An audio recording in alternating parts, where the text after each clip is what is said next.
What's up, comic book fans? It's the man whose ring runs on fanboy energy, the podcasting machine, the big nerd in green. It's the Emerald Enthusiast of the Multiverse Musings Podcast Network. Here with a look at the Hasbro Titan Hero Series Avengers Assemble figure of Captain America. So this was another outlet store find. Obviously, this is an older Titan Hero Series figure. It's from the Avengers Assemble cartoon. I paid only a few dollars for this, but I still think that it'll make for a very interesting review. So let's go ahead and get a look at the package details. On the bottom front, we have artwork from the Avengers Assemble cartoon. In the foreground here, we have all of the Avengers, and in the background, we have Captain America.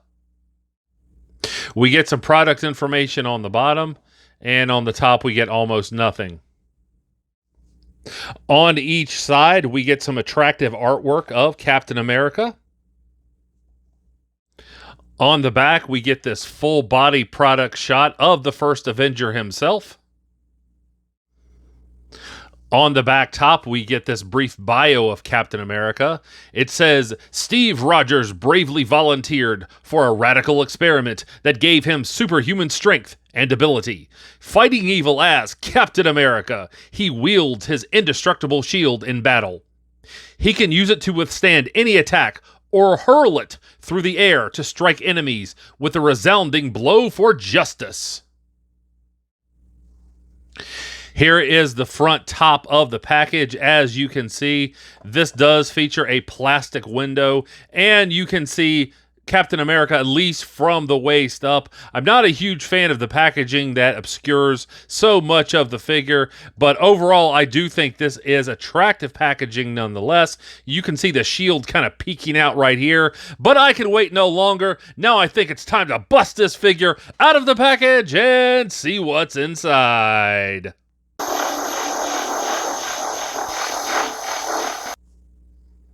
Here is the figure free of the outer packaging, but still bound to the inner cardboard.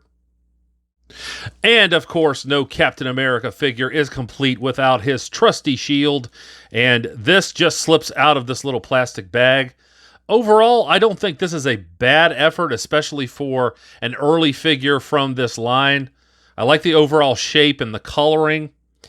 Although the star, as you can see here, the paint application certainly not on target. So I hope if you have one of these that your star is a little bit better than mine, because as you can see here, these are the edges and the paint is just not matching. But if you actually hold it away a little bit, you can't really tell that as much. And you'll see how this actually fastens onto the figure.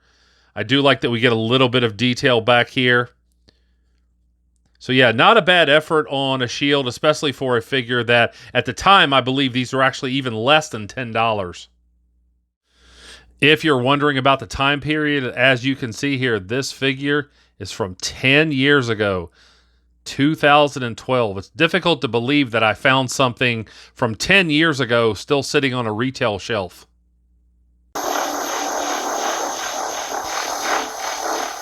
And here we see Captain America out of the package and ready to rumble.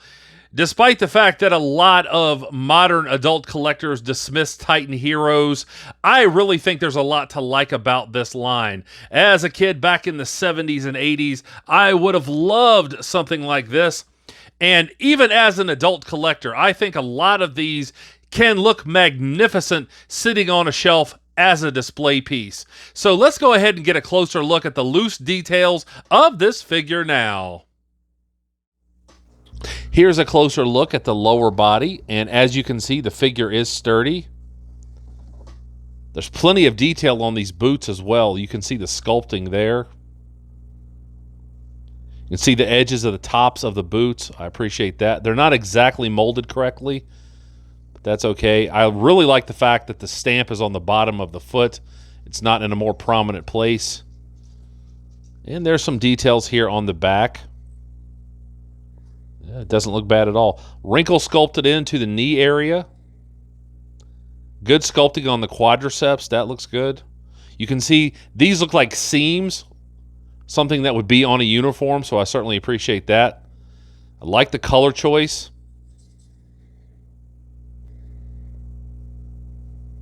And you can see the pouches here, the individual pouches. Good sculpting there. And that sculpting goes all the way around. So I appreciate that. So overall, a decent looking lower body. So with early Titan Hero figures, the articulation is extremely limited. You can get the figure to kick forward that far, and that's pretty much it. You can't get the figure to step back, and there's no movement out to the side. You can get this kind of pose with the movement that is present, but that's pretty much it. Here's a closer look at the torso, and there's a lot to appreciate here, especially from the front. I like the paint choices here, the sculpting on the abdominals. Again, you can see a seam, so I appreciate that. The star looks good. Good sculpting on the pectorals, even on the ribs there, so that looks good. But of course, as you turn the figure around, and this was the case with many early Titan Hero figures, they pretty much just skip the paint on the back. There is good sculpting, you know, areas that would be very easy to customize, and a lot of people do customize Titan Hero figures. So if you are an adult and you know how to safely do that, then I would recommend that if you'd like to customize your figure. As you can see, the star is sculpted well, even though it's not painted. So if you wanted to complete the look on this torso, it wouldn't be difficult to do. So let's have a look at the arms now. And there's good sculpting on the arms. You can see the individual muscle groups with the biceps, the triceps, the deltoids there. Good sculpting on the gloves. I mean, obviously there's an area where there should be white paint, and that is not there. If you're wondering why there are pouches on his gloves, those will come into play later. As you can see, there's articulation at the top of the gloves. So I do appreciate that, even though I would have preferred elbow joints. And there's 360 degrees of rotation.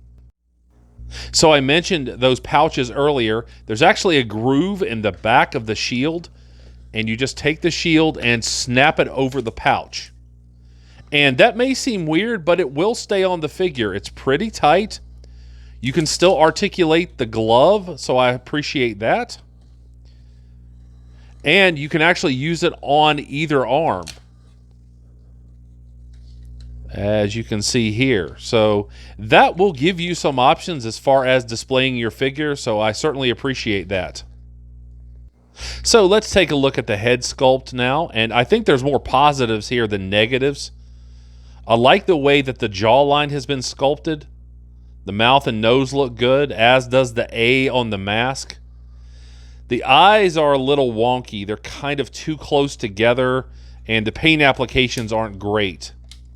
But you can see that the wings have been sculpted and painted on the side of the mask. I like the way the ears have been sculpted and painted. Those look good.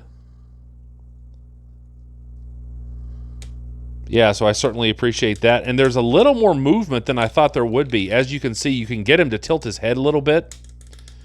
You can get him to look up just a little bit and down. Here's a glimpse of the back of the mask. And even with the criticisms that I mentioned, I still think Hasbro did an admirable job here.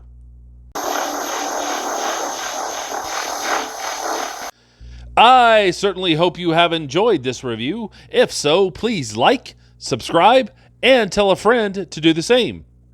Stay tuned for some articulation shots, and also remember to catch me on the Multiverse Musings vidcast, available right here on YouTube.